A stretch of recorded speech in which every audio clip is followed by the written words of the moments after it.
back to the Daily Grind. Thanks for checking out the channel. Make sure to hit subscribe if you're new and hit thumbs up if you're not a baby back pickle biting bitch boy, cause you know what time it is. It's full time. MMA. Alright, full-time family, back to betting on the fights with fake money, episode 13 I believe. This episode we go back down under $1,000, but that's fine because we started off at 500, so we're still up. With that being said, if you're new to these, if you're to this, all I'm doing here is I'm keeping track of like a bankroll betting on fights, even though it's not real money. I'm not actually betting on fights because where I live you can't even bet on fights.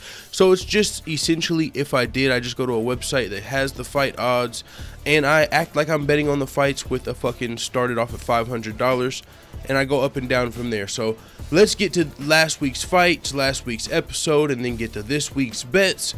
Let's get straight started off. Last week we had UFC 218 Max Holloway versus Jose Aldo 2 on the pay-per-view. Man, I bet on a fight last minute last week, $100 that I was not gonna bet on, and it ended up not paying out. Excuse me. So with that being said, I mean, we ended up taking a little bit of a loss here as we started off at $1,057 I believe, and we ended up betting 257 total bets placed. So we bet $100 on Tecia Torres versus Michelle Waterson. Last second bet $100 on Justin Gaethje. Originally I was not going to make that bet if you watched the last episode, but we ended up doing it last minute. And then we also just bet the random $57 on Alistair Overeem, the more experienced fighter who was the underdog, and we all seen how that fight played out. That uppercut was heard throughout the world, or as Brendan Schaub says, Alistair Overeem got hit with the bomb from Cameroon. But I bet $57 on Alistair Overeem that fight. So we all know the results by now. Tecia Torres did end up beating Michelle Waterson, but Tecia Torres was a little bit of a favorite, so we bet $100 on Tecia Torres, and the total payout for that was $162 because she was the favorite. So we ended up making $62 and then getting our 100 back. And then on the Eddie Alvarez Justin Gaethje fight, we don't win anything back. We just take the loss from the $100, and then same with Alistair Overeem. We don't win anything back from that fight. We just spent the $57 on bets. So our total payout will be $162.50 this week, this episode.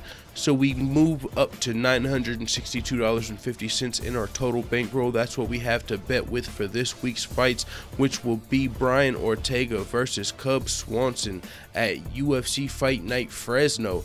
This is going to be a great night of fights, a lot of fun. It's looking like I'm going to have a lot of action on the bets this week, man. I'm betting on 4 fights, as you can see.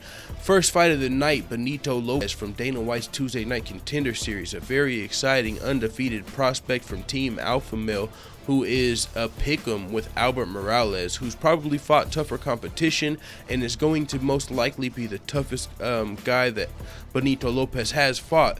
But Benito Lopez is a very exciting striker, and he also trains with Team Alpha Male, so he's a well-rounded fighter. You know his wrestling's got to be on par if he's at Team Alpha Male. So since this is a pick'em and I'm picking Benito Lopez to win, I'm throwing $100 fake dollars there. With that being said, next fight I'm not betting on Eric Anders because I did pick him to win the fight, but he's a pretty big favorite, so not betting there. Scott Holtzman is actually just a small favorite versus Daryl Horcher, and I picked Scott Holtzman to get the win there, so I'm going to place 100 there since it's essentially a pick'em. I mean, he's a small favorite, but it's pretty close, so that's not too bad of a bet in my opinion. Next, Aljamain Sterling versus Marlon Moraes. Now, this is going to be a great fight, one of the best fights of the night. I cannot wait for this fight, but I really think Aljamain Sterling is going to make his claim for that, you know, top 5 of the division when he gets this win over Marlon Moraes here. Marlon Moraes is coming off of a win. Or who did Marlon Moraes just beat? I know in his UFC debut he lost a split decision to Rafael Assunção. Most recently he won that split decision versus John Dodson. But I just think Aljamain Sterling, in his most recent performance, he looked really good, probably the best he's looked in his career. He's only got 2 losses in his career. They were both via split decision, and both of those, I mean, you can make a case for Aljamain Sterling in those fights. So at least for sure in his last loss. But Brian Caraway, I don't remember watching that fight. But either way, you get the point.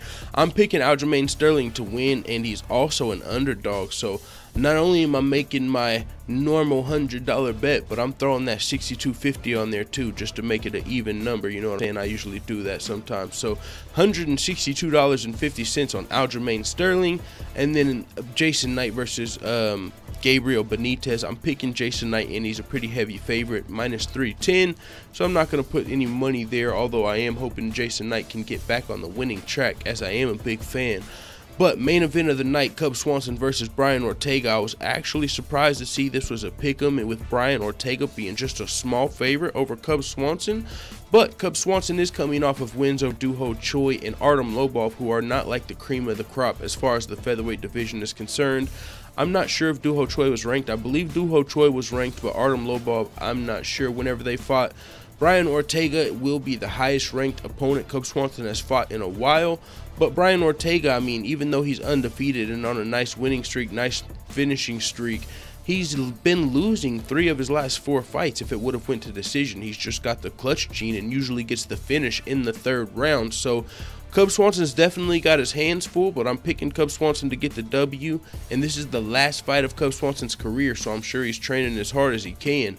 Brian Ortega, it's a little known fact I just found out when doing research for this fight, did pop one time for an anabolic steroid. I forget the name of it, but it was in his UFC debut, and he has since then came out and admitted to and apologized for that. So I'm not sure how that's going into it, but I just know it's a fact that he has popped before, and he has not since USADA. So you've got to assume, I don't know. I would assume that plays into the reason maybe he hasn't looked as well in his last 4 fights, but he does find a way to get the win always. All 4 of his last fights are all finishes, and they're all in the 3rd round. So he's got the clutch gene. He's definitely got a chance. Even if Cub Swanson's up, even if Cub Swanson's winning the fight, he's got a chance. I'm not sure if Brian Ortega, Brian Ortega I don't think has ever been in a 5-round fight, now that I think about it, because all of his finishes come in the 3rd round. Cub Swanson has main evented before, so you would think cardio might be on Cub Swanson's side. He's also looking for an impressive victory because it's the last fight of his UFC contract.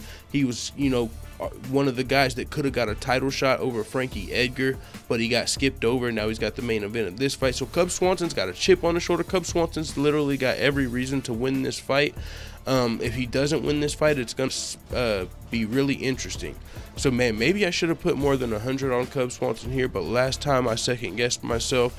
That didn't work out too well, so I'm just going to put $100 on Cub Swanson in the main event. So our total bets placed this week is going to be $462.50, taking us down to $500, which is our starting. If we lost every single bet this week, we would go down to $500, which is still cool considering that's where we started off on the very first episode. So with that being said, it is what it is. This was episode 13, I believe, of Full Time's Fake Money, betting on the fights with fake money, bankroll. You get the fucking point. It is what it is, man. Let the Full Time family know what the fuck you tell me in the comments. I'm out.